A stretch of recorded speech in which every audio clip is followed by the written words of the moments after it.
Hello, and we're back with Junicorn 2020. And I'm going to keep drawing unicorns because I like them and they're a safe topic as long as you don't get that thing in your eye. All right, so here we go. I have a photograph of a live unicorn over here on my other computer. So I'm just going to go ahead and start drawing.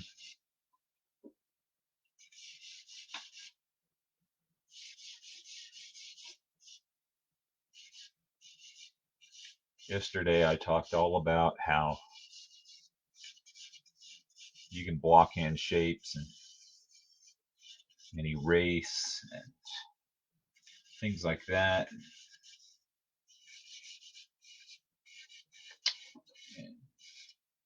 get it right. And then I got it all wrong. Uh, my drawing was actually badly out of proportion. It was foreshortened like this one is, where the horse was coming at you. And I didn't draw it foreshortened. I like unicorns too. Hi, Evan. Yeah, photographs of dead unicorns. I posted on one of my other. Well, I'm going to finish my previous sentence, okay, and then I'll come back. My previous sentence was yesterday's drawing should have been foreshortened, as in turned towards you. I'm sure you all know what foreshortened means, but profile foreshortened, not quite so foreshortened. It was supposed to be like that, and really, when it comes to drawing the body, I kind of did that, which is a issue when people are drawing things because um, it goes all the way back to childhood when you try to draw a table like like this, say, and you know that a table has four legs, so you draw it just like that, and then you draw two legs. Well, if it's drawn from this angle, you can't see those other two legs, but a child can't accept that, and so he'll go ahead and draw the other two legs, like this or something.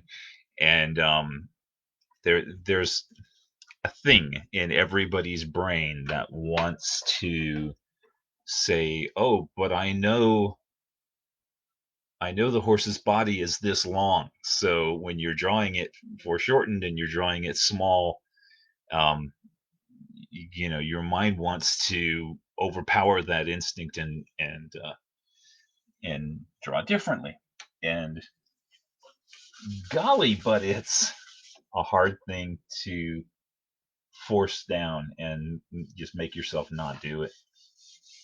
But that at least is my excuse.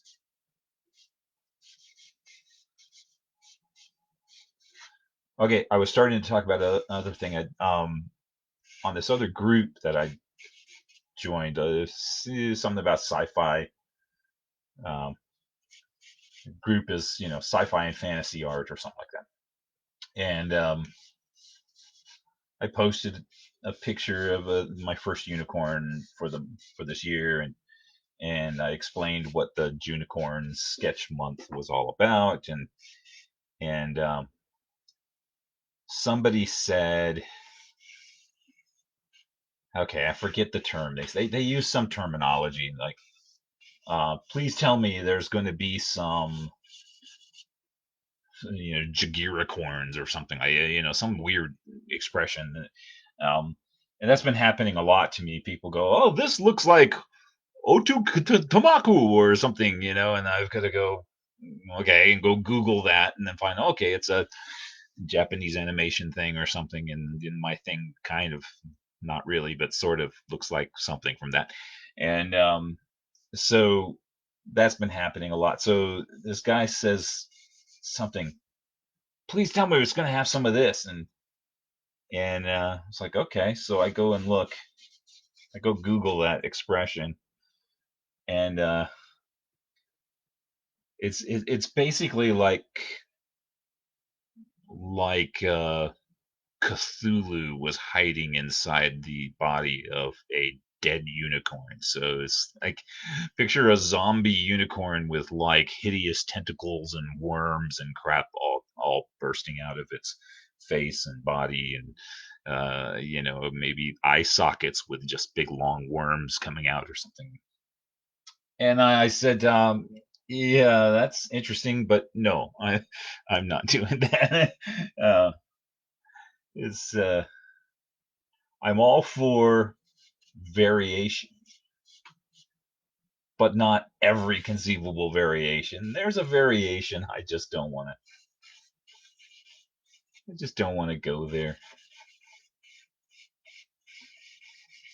Many, many years ago, I bought a calendar that was the art of Geiger, the guy that designed Ridley Scott's Alien.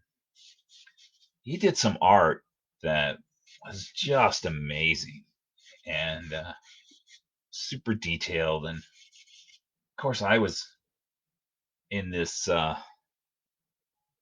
tough, young, too many hormones, not enough brains kind of phase in my life where I was working at a factory and I was just, everything was about sharp weapons and badassery and guns and the end of the world and all that. And I was just really about, you know, I just really thought that was awesome. So I bought this calendar and I hung this on the wall. About 3 months in, I realized I can't take it. I loved the art. I thought it was fantastic, and it was like I cannot look at this thing all year long. It's just it don't. I'm apparently not as tough as all that. So zombie corns. Uh, yeah, it wasn't that, but it was a specific thing. It's like a subgenre of I don't know something. Uh, the name didn't stick with me because it's not something I need to catalog and hang on to. But yeah, yeah. So I think about that every now and then when I'm drawing and realize like, am I making something that somebody could hang on their wall and still like it a couple months from now? I mean, I know people can kind of become infatuated with something and go, "Oh, that's all so awesome!" I've got to have it, and then but are they gonna like want to throw it away in a couple months because it's just too gross or too upsetting?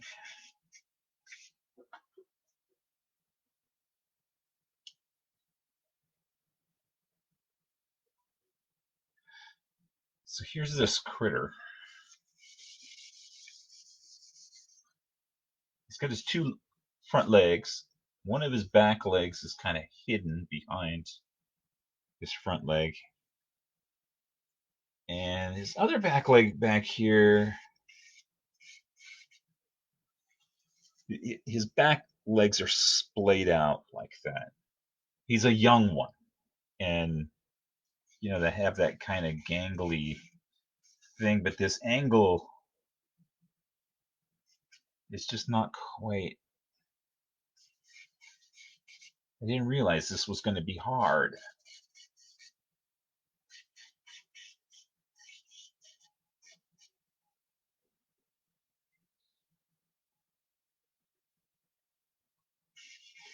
Ugh, it's hard.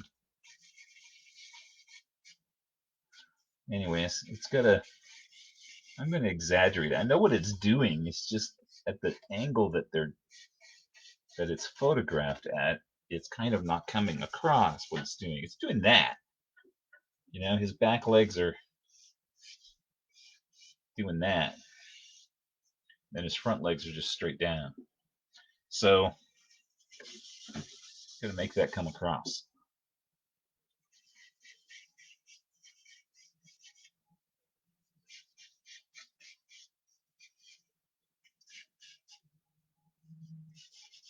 My model is a, hang on, Okapi. Okapi. Okapi.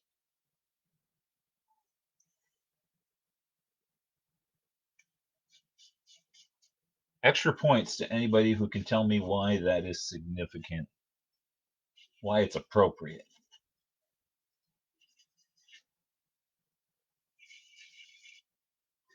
There's a question that would work better in a Zoom room.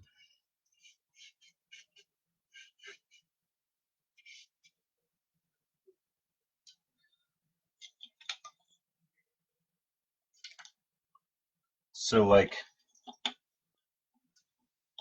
couple hundred years ago, Westerners were discovering Africa. Turns out there were Africans that had discovered it a lot earlier. But they had discovered Africa and they were exploring around and they were hunting for big animals and things like that. And the natives were telling them about these animals. And they described it, and the Europeans were like, "Well, I've never seen a thing like that," and eventually got dismissive and said, "Oh, it must be a mythical creature. It's a local equivalent of a unicorn." And they believed that for, I don't know, a century or more. I think that that the okapi was the African unicorn in the sense of it being a mythical beast. And then, of course, I found out that, oh, those African people actually do know about Africa.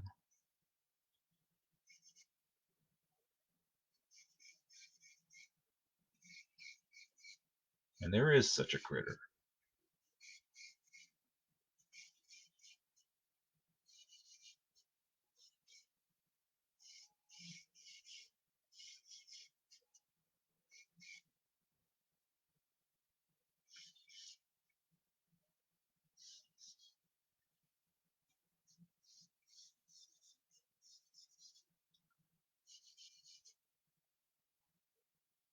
There was another little piece of trivia that I wanted to hang on to, and I'm afraid my brain's kind of a sieve. Um, so I don't have it, or at least I don't have it right now. But something else that I stumbled across where they use the expression a unicorn, um, to express, as in something that um, people don't think it's really real. But it was a different context. Yeah, imagine that. It was a different context altogether. It was I forget. I don't know. Yeah.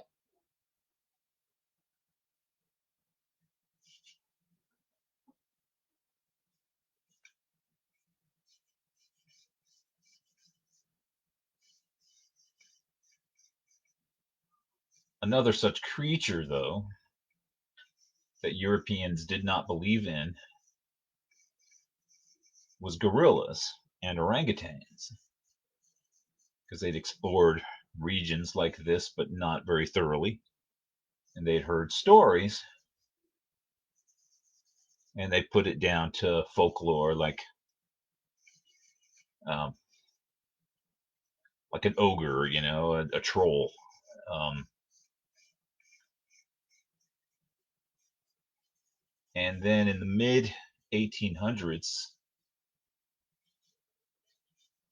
practically at the same time, they found out that both orangutans and gorillas, of course, they're on two different parts of the globe, but um, they found out that those two animals really are real which caused a bit of a sensation, um, because, well, it shook people up because they knew that such things didn't exist. I know that trolls don't exist. I know goblins and dragons and things like that don't exist, and orangutans and gorillas. They're all mythical beasts. And suddenly we know about orangutans and and gorillas, and it made a lot of people in the mid 1800s go, I wonder if trolls are actually real, but just simply very, very elusive. And some explorer is going to go out there in Scandinavia and run into a troll or something. um, it's a cool movie about that troll hunter. It's kind of a Blair Witch sort of thing. They found the cameras later and put together the story. Rare is hard to find. Rare and hard to find. I need glasses. Um, I have reading glasses, but if I put them on and then look around the room, I get sick. Uh, so I can't have them when I'm going to be turning back and forth because I will make myself ill. Um,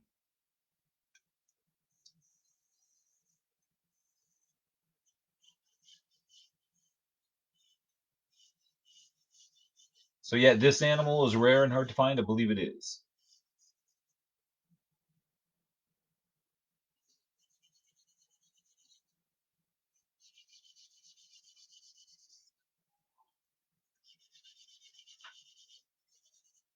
So gorillas and orangutans were a source of fear. Westerners equated them with monsters. Suddenly, monsters are real. Suddenly, you know, all the old fears came back, and people that said, "Oh my God, I wonder what else Mom lied about." When she told me there's no such thing. And it turns out there really is. And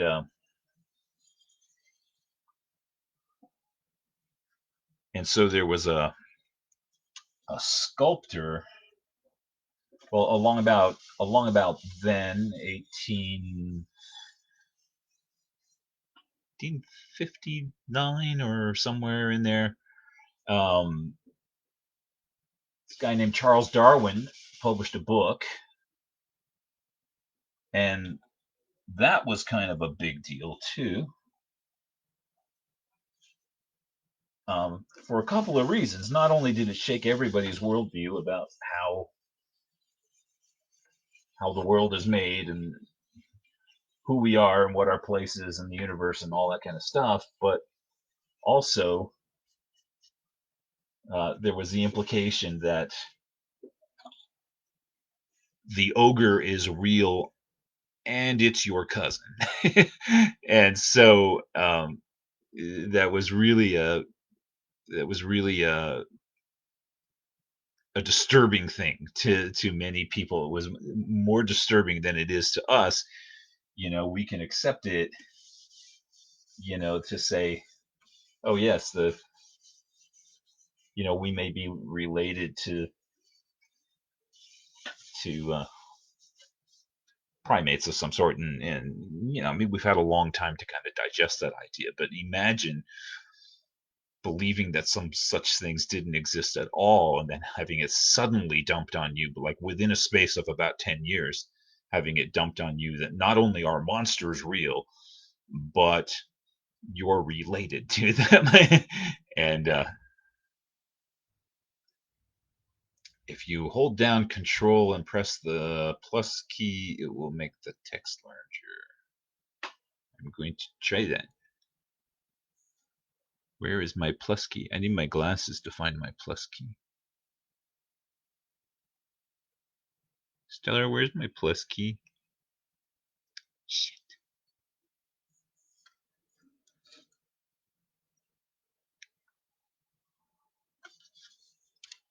It's in a different place on Sharon's computer because she doesn't have a real computer. There it is. Okay, Control plus. It's not working.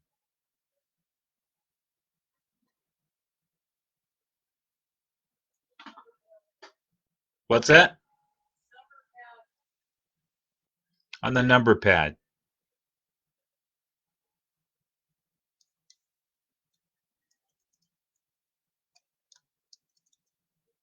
It doesn't wanna.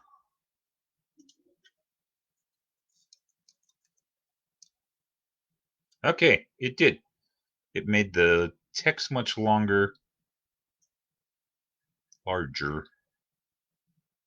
and it made my picture really small.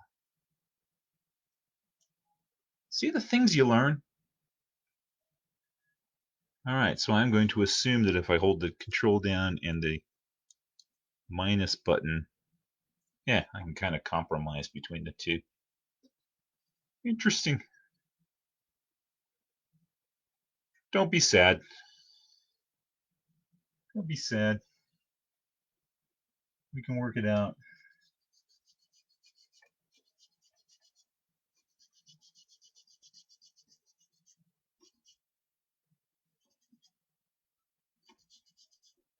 So shortly after Darwin, in fact, the same year, I believe, um, there was a big art exhibition in Paris, and there was rather a famous sculptor who'd won awards for his sculptures, and he made this big sculpture of a gorilla dragging a woman away, and he was he was the first Westerner that wasn't in Africa who had ever had access to a gorilla skeleton. Somebody actually packed it up and shipped it to him, and so he had built this thing based on drawings and on the bones and stuff like that, and pretty good job. I mean, it's not quite realistic, but it's pretty good. And it's dragging away this woman. Um, it was a female gorilla, and it said so on the thing, and it was dragging away an African woman, presumably to eat her, because we thought for some time that they would do that. Our understanding comes in small chunks, but so the sculpture, in the midst of all this culture shock, I guess, that all this stuff had brought on, the sculpture was a big controversy, and people found it shocking and horrifying, and they eventually made a little tent to go around it. In the art exhibition, if you were too sensitive for such things, uh, you didn't have to see it. So of course, people lined up to get into the little tent and go in and see the shocking display of this monster dragging off this poor woman. Um, so about the same time, Edgar Allan Poe wrote a story called The Murders of Rue Morgue. People were getting killed, and it turned out in the end that it was an orangutan that had gotten loose from a zoo or something and was killing people. Which is a fairly unlikely scenario, but again, we didn't really know. And, authors don't really care